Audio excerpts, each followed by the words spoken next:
বেলবাৰীত বাপুজী মহাবিদ্যালয়ৰ দৰ্শন বিভাগ আৰু সৰুক্ষেত্ৰী ছিনিয়ৰ ছেকেণ্ডাৰী স্কুলৰ প্ৰদূষণ সজাগতা অভিযান। বাপুজী মহাবিদ্যালয় সৰুক্ষেত্ৰীৰ দৰ্শন বিভাগ আৰু বৰকাপ্লাস্থিত সৰুক্ষেত্ৰী ছিনিয়ৰ ছেকেণ্ডাৰী স্কুলৰ উদ্যোগত আজি সৰুক্ষেত্ৰী মৌজাৰ অন্তৰ্গত বেলবাৰী বজাৰত প্ৰদূষণ সজাগতা অভিযান অনুষ্ঠিত হয়। প্ৰদূষণ সজাগতা অভিযানত সৰ্থেবাৰীস্থিত বাপুজী মহাবিদ্যালয় সৰুক্ষেত্ৰী দৰ্শন বিভাগৰ ছাত্ৰ-ছাত্ৰী শিক্ষক-শিক্ষয়িত্ৰী সৰুক্ষেত্ৰী ছিনিয়ৰ ছেকেণ্ডাৰী স্কুলৰ ছাত্ৰ-ছাত্ৰী শিক্ষক-শিক্ষয়িত্ৰীসকলে অংশগ্ৰহণ কৰি বেলবাৰী বজাৰখন চাফ-চিকুণ কৰে।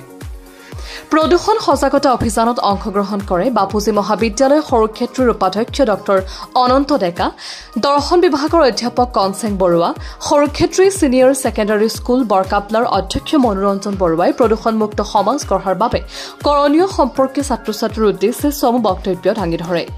বাপুজী মহাবিদ্যালয় সৰুক্ষেত্ৰী দৰ্শন বিভাগৰ অধ্যাপক কনচেং বৰুৱাই কয় যে দৰ্শনৰ ব্যৱহাৰিক দিশ আছে।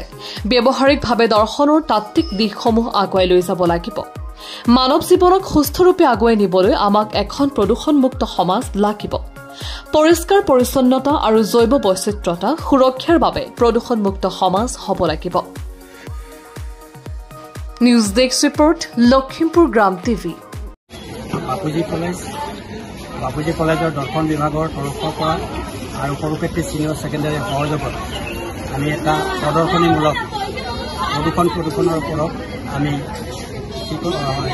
এৱাৰনেছ কেম্প কৰিবলৈ লৈছিলোঁ আৰু তাৰ উদ্যোগত প্ৰথম ষ্টেপ হিচাপে বেলবাৰী বজাৰখন আমি সম্পূৰ্ণ চফা কৰাৰ কাৰণে আমি ছাত্ৰ ছাত্ৰীসকলক লৈ উপস্থিত হৈছোঁহি। ইয়াত আমাৰ ছাত্ৰ ছাত্ৰীসকলে বেলবাৰী বজাৰখন যিখিনি লেতেৰা হৈ আছে সেইখিনি চাফ চিকুণ কৰাৰ কাৰণে লাগি পৰিছে আৰু এইটো আমাৰ এইকাৰণে পদক্ষেপ লৈছোঁ যে আজি গোটেই বিশ্বখন প্ৰদূষণেৰে ভৰি পৰিছে আৰু যাৰ ফলস্বৰূপে আমি য'ত কিঞ্চিত আমাৰ কলেজীয়া ছাত্ৰ ছাত্ৰীসকলৰ জৰিয়তে আমি আমাৰ যাতে সমাজখন সচেতন হয় যে বজাৰ সমাৰত বা যিকোনো ৰাজহুৱা স্থানত যাতে জাবৰ জোঁথৰবিলাক নেপেলায়, প্ৰদূষণৰ পৰা আমাৰ সমাজখনক ৰক্ষা কৰে, তাৰ কাৰণে আমি এই ব্যৱস্থাটো কৰিছোঁ আৰু আমি ভাবোঁ যে আজি এই সজাগতাই আমাৰ সমাজখনৰ যিবিলাক নেতৃস্থানীয় মানুহ আছে, দোকান পহাৰী বা ব্যৱসায় বাণিজ্য কৰা মানুহ আছে, তেওঁলোকে যাতে য'তে বোধে য'তে ত'তে জাবৰ জোঁথৰ নেপেলায়, নিৰ্দিষ্ট স্থানত ডাষ্টবিনত যাতে জাবৰ জোঁথৰ পেলায়, তাৰ কাৰণে আমি তেওঁলোকক সোঁৱৰাই দিব বিচাৰিছোঁ আৰু এই উদ্দেশ্যেৰে আমাৰ যাতে বিশ্বৰ আমি প্ৰদূষণ আমি নাশ কৰিব পাৰোঁ, তাৰ কাৰণে আমি 10 দিনটো আমি চেষ্টা চলাইছোঁ। বাপুজী মহাবিদ্যালয়ৰ দৰ্শন বিভাগ আৰু সৰুক্ষেত্ৰী ছিনিয়ৰ ছেকেণ্ডাৰী বিদ্যালয়ৰ সহযোগত আমি আজি বেলবাৰী এই বজাৰ অঞ্চলত প্ৰদূষণ সজাগতা অভিযান হিচাপে আমি ছাত্ৰ ছাত্ৰীসকলে বেলবাৰী বজাৰ অঞ্চলটো পৰিষ্কাৰ পৰিচ্ছন্ন কৰিবৰ বাবে আমি এই কাৰ্যসূচী হাতত লৈছোঁ।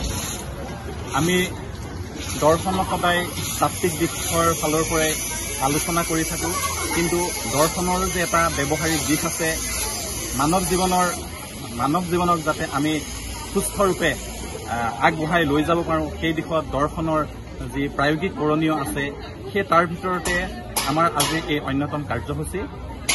দৰ্শনৰ যি ব্যৱহাৰিক দিশ, সেই ব্যৱহাৰিক দিশত আমি বিভিন্ন বিষয় আলোচনা কৰিব লাগে, যেনেকৈ পৰিৱেশ নীতি বিজ্ঞান, যোগ দৰ্শন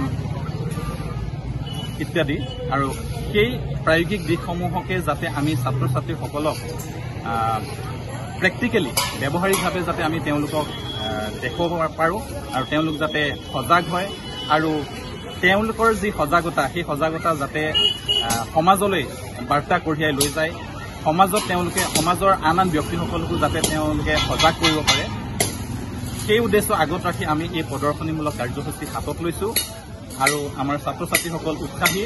তেওঁলোকে খুব সুন্দৰকৈ এই যি পৰিষ্কাৰ পৰিচ্ছন্নতা, জৈৱ বৈচিত্ৰতা সুৰক্ষাৰ কাৰণে আমি যে প্ৰদূষণমুক্ত এখন আমাৰ সমাজ লাগিব, সেই ক্ষেত্ৰত তেওঁলোকে নিজে বুজি উঠিছে, তেওঁলোক নিজে সচেতন হৈ আহিছে আৰু তেওঁলোকে এই কাৰ্যসূচীত সক্ৰিয়ভাৱে অংশগ্ৰহণ কৰিছে। ছাত্ৰ ছাত্ৰীসকলক ইয়াৰ জৰিয়তে মই ধন্যবাদ জ্ঞাপন কৰিছোঁ।